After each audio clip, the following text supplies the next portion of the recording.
Exercice 2.1, identifier les valeurs propres et vecteurs propres associés à la matrice suivante A. Donc, A, c'est une matrice carrée. Donc, les vecteurs propres sont d'ordre 2, 1.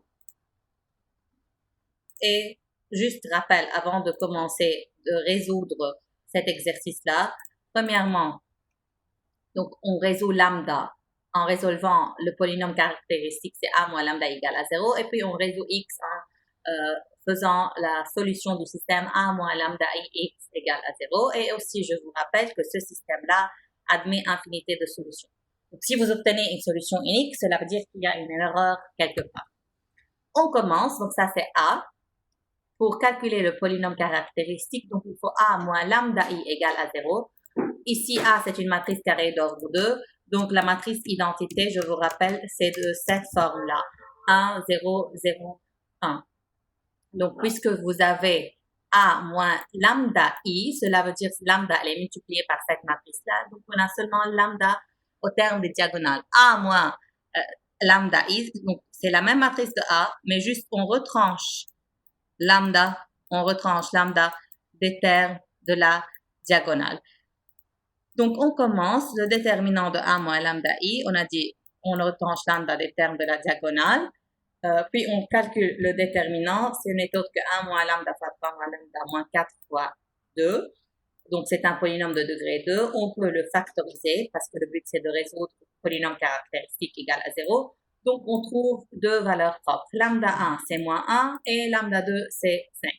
Avant de continuer, parce que ça, on va l'utiliser ultérieurement, que vaut l'ordre de multiplicité de lambda 1 et l'ordre de multiplicité de lambda 2? L'ordre de multiplicité, c'est juste est-ce que cette racine, elle est double, simple, triple, etc. Donc, lambda 1, c'est une racine simple, parce que tout simplement, ici, le degré, c'est 1, et là aussi, c'est le degré 1. Donc, l'ordre de multiplicité, il vaut 1. Et l'ordre de multiplicité, c'est la même chose que la multiplicité algébrique. Donc, multiplicité algébrique, c'est le même que ordre de multiplicité. Et c'est noté par m.a de lambda 1. Donc, je répète, on a besoin de ça ultérieurement. Ordre de multiplicité de lambda 2, aussi, lambda 2, c'est une racine simple. Donc, son ordre de multiplicité, c'est 1.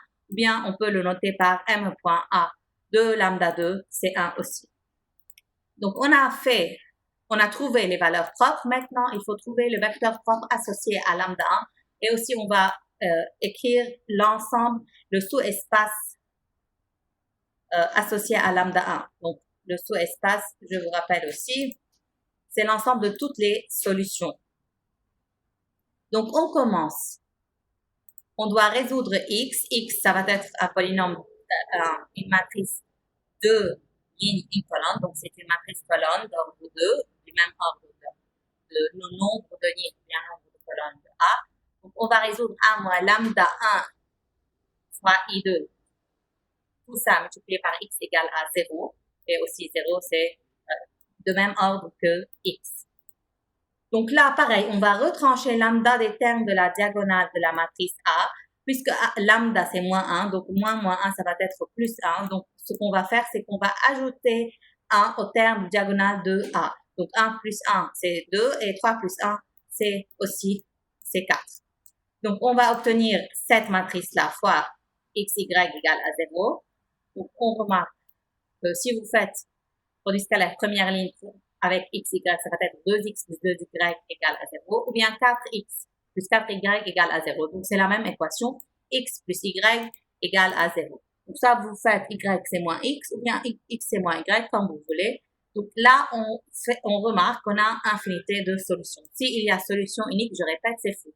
C'est pour cela qu'on a trouvé la même équation de la première et la deuxième ligne.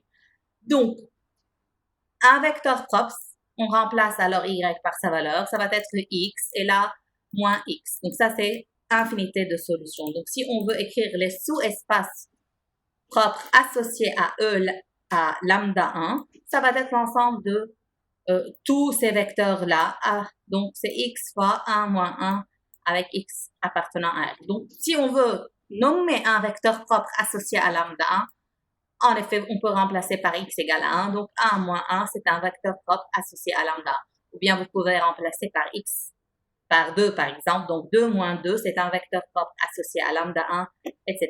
Donc il y a infinité de vecteurs propres, mais juste on a ici nommé un représentant, si vous voulez, de x1. Donc aussi, je veux ajouter une chose qu'on va utiliser après.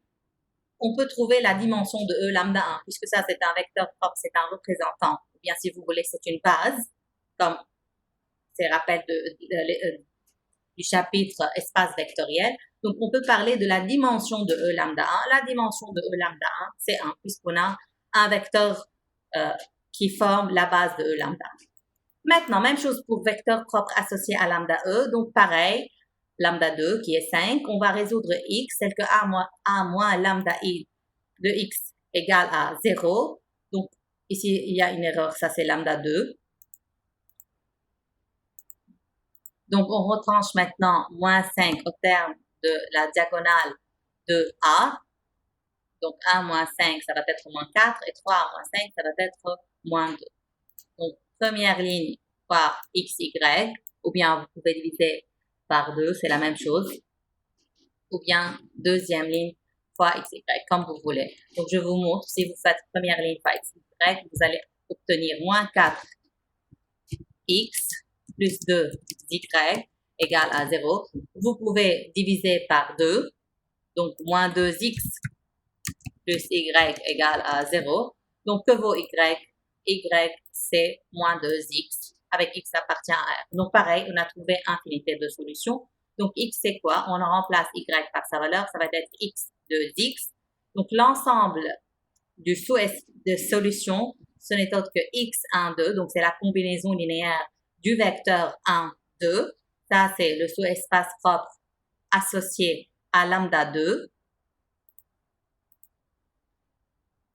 Et si on veut trouver une base, par exemple, de E lambda 2, on peut dire que x2, le vecteur 1, 2, c'est un vecteur propre associé à lambda 2, ou bien c'est la base de E lambda 2. Donc, la dimension de sous-espace propre est aussi